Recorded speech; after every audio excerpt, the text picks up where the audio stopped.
welcome back to the Flip Side. We are entering our second segment with Mr. Mark Halsey from USMH with many more questions about the college program and its impact to Hagerstown. And Ken, I'd like to throw it to you to ask Sure. Mark some questions. Sure. So Mark, something I'm very curious about. We've talked a lot about USMH itself. We haven't talked about its students any.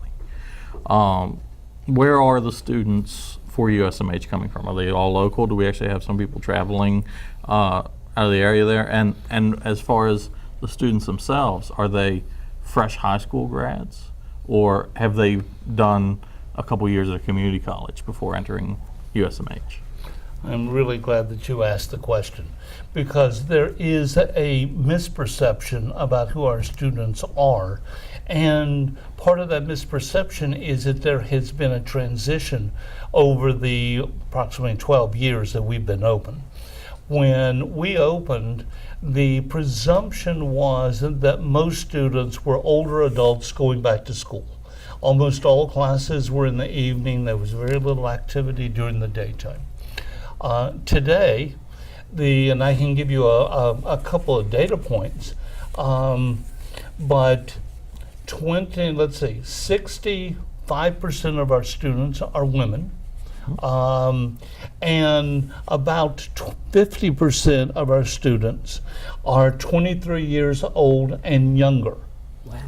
What that means is, and I use that number rather than just simply an age average, because it really shows how markedly different we have this population that is in fact coming predominantly from the community college. Okay.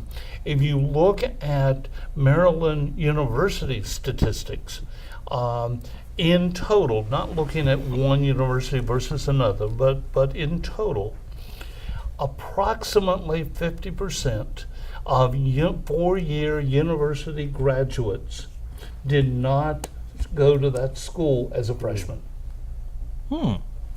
About 50% transferred from someplace. Now, sure. Undergraduate. Undergraduate. So sure, if you transferred from one four-year institution to another, the vast majority of those students are going to community college for 2 years to save money for mom and dad, right, and then going to the university for their third year and their fourth year. Transfer of credits, how's that working for you? From community colleges to you? We have no problem at all with the transfer of credit. Almost all of our programs are what are called 2+2 agreements, meaning that when the student starts, they already know that the credits have been approved. Now, if they change programs and they start in nursing and they go into business, sure, you're going to lose credit. But if you stay consistent with what you were studying, you don't lose credits. But what has happened to that population, as we have more and more younger students, we also have more and more full-time students. Okay. And we have more and more daytime students.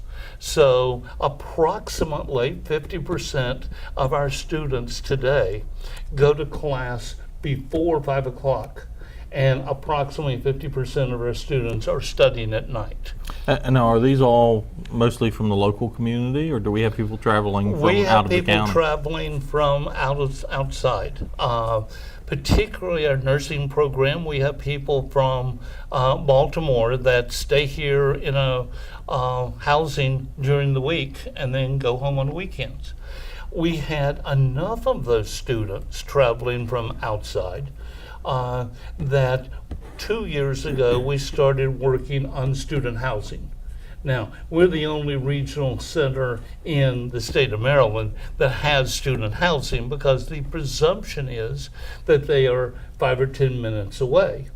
But some of the programs that we're offering are at the level of desirability that people are commuting to us, as opposed to our Hagerstown and Washington County students having to commute away to go to school. We have people commuting to come here. Now, how's that all working with your revitalization of downtown?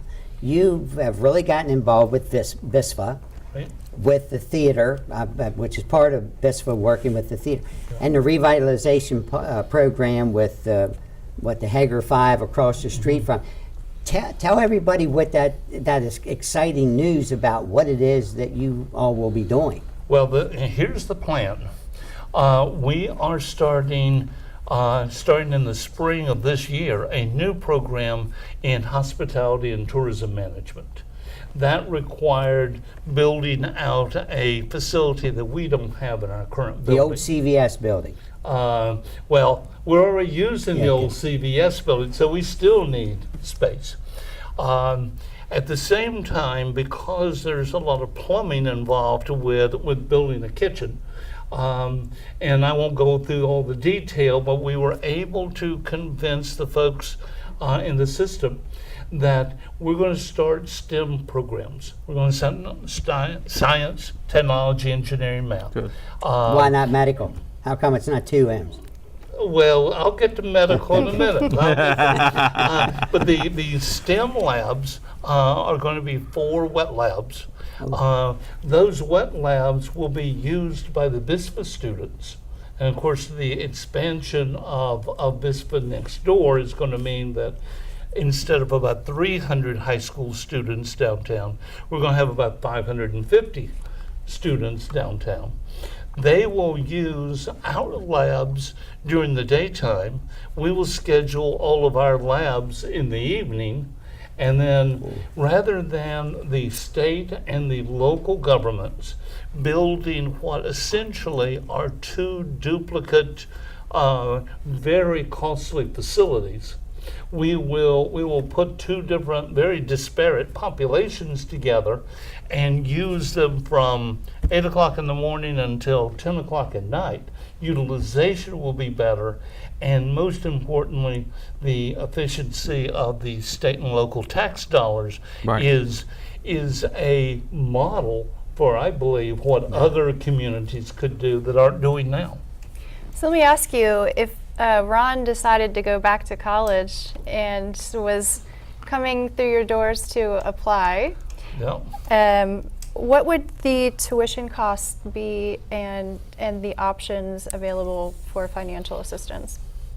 Senior citizen Yeah. discount. Well, You're not that old, are you, Ron? I'm afraid that is one thing we don't have. Most of the state tuition dollars run from about $6,500, which is what tuition at Frostburg is, to roughly about $9,600, which is what Towson is. I'm talking in-state now. In-state. What students save when they come to USMH is not the tuition. They may save a little bit on fees, but the tuition is the same whether you go to main campus or come here. What they save is the room and board, because almost all of the universities in Maryland, the room and board costs combined for this coming fall semester is just under $10,000 a year. Total. So if you can stay home and for those last 2 years and go to USMH, Wow. then I am sure that living in mom and dad's basement or in your old bedroom or wherever you are with grandmom, you're not going to spend $10,000 on rent back to dad and food for mom. So that is, I said, not to mention the transportation cost of going back and forth to a campus outside of here. How much of an economic driver is USMH to the local community? Well, there are approximately 45, and that's an old number, it's probably closer to 50 people now that are full-time at USMH. Now, those are not USMH employees, that's predominantly faculty and coordinators for our university partners. But that total number, those people are living in the local area. They are buying houses, they're buying cars, they're buying furniture and groceries. So that 50 people is a large contribution to the economy. And well, another contribution too, I think really shouldn't be overlooked is you said, we have people driving from Baltimore to take classes up here. Absolutely. So that's more people That's right. that are coming, and That's right. I'm just And I think absolutely we've excited. run out of time, but we're going. Yeah. The plan is to begin a physician assistant program. At this point, the plan is for fall of 19, so 2 years from now. That program will have approximately 30 students in an entering class. It's a 2.5-year full-time graduate program. So there will be a point when we're going to have 90 people. Now, many of them will be local, but a great number of them are going to be from out of town. If all other predictions are good, it's going to be about 50-50 in terms of out-of-state, or at least out-of-area, and local people. So that's housing for about 45 students who I want all downtown, not out in the suburbs, We do walking too. the street. We definitely do too, and we appreciate, I'm sure I speak on behalf of many, many people in our community. We appreciate your leadership and everything you've done to grow the university and commit to the economic benefit of our downtown. So thank you very As much. I said, we have very good staff folks, and I'm just a little cog in a very large wheel. Well, thank you, Mark, so much for being here with Thank us you. and answering all of our questions, and we hope to have you back soon Great, and sure. find out how things are progressing. All So right. Well, thank thank you. you very much. You're Appreciate welcome. it. Coming up next on the flip side, a Maryland man rode his bike across the country to raise awareness and funds for pediatric heart disease. He joins us next. Stay tuned.